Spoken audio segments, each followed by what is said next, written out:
I am from the 60s generation, and I'm not entirely proud of that. You've probably heard some things about the 60s. You've probably seen videos of the Beatles and things of that sort. And the 60s was a very radical time on the campus.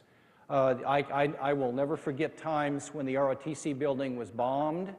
There were violent protests against the Vietnam War. And there was a great deal of debate, and my friend Jim Cook will remember. We graduated together from the University of Missouri around the same time in 1970, and I came to Jesus Christ in 1968. And the 60s was a time of real turmoil. And there was a hunger among university students in the 60s.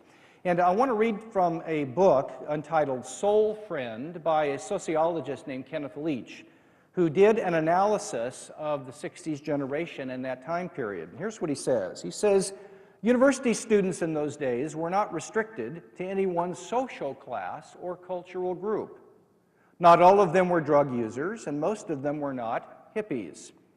They were a very mixed group of people. What they did seem to have in common, however, was a search for meaning in their lives.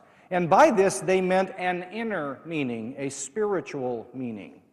And I think that's true. It seems to me that in the 60s, there was an incredible hunger for purpose and meaning in life, to give one's life to something. I'll never forget, there was a girl that I was somewhat interested in, and I saw her in a march on campus against the Vietnam War, and I asked her, I said, Carol, do you know what you're marching for?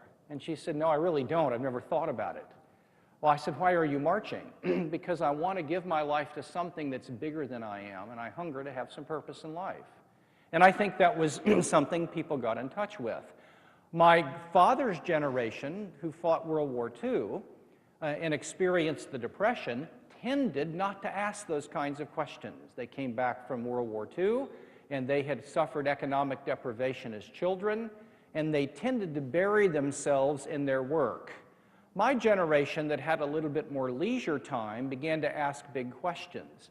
Now, the problem with my generation was that it has bequeathed to you a culture that is now largely committed to relativism.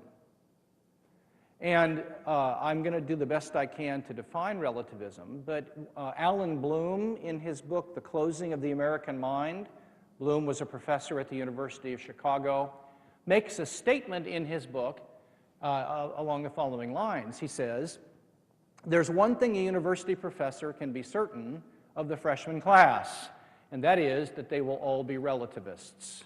And I would simply add to Bloom's point that if they're not relativists by the time they're freshmen, they will be by the time they're seniors, if they are humanities majors. And we have a situation on the university campus where this idea that everything is relative in a certain interesting sense, is widely accepted as the default position.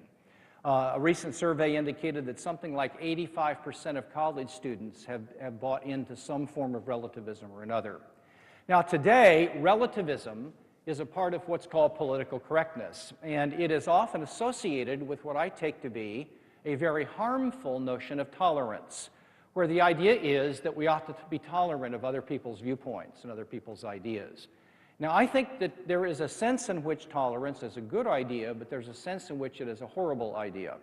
And what I would like to do in the time I have is to unpack this whole issue about relativism and explain to you a little bit about where it's come from, and then I'm going to try to critique it, and I'm going to relate it to a view of the world called scientific naturalism. So my goal is basically to address where relativism came from, by locating it in a broader worldview struggle on the university campus. Then I'm going to give you my critique of relativism, and then I'm going to return to one particular worldview called scientific naturalism, and I'm going to make some points about the impact of scientific naturalism. What is a worldview? Basically, a worldview is the set of things that you believe about life's most important questions. Your worldview is the total sum of the things you believe about life's most important questions.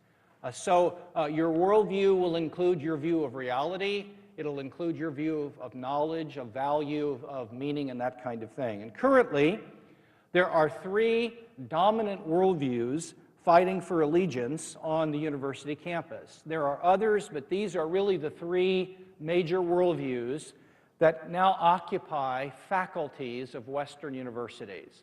The first worldview is called scientific naturalism, and I'm going to return to that in just a minute and define it for you in more detail.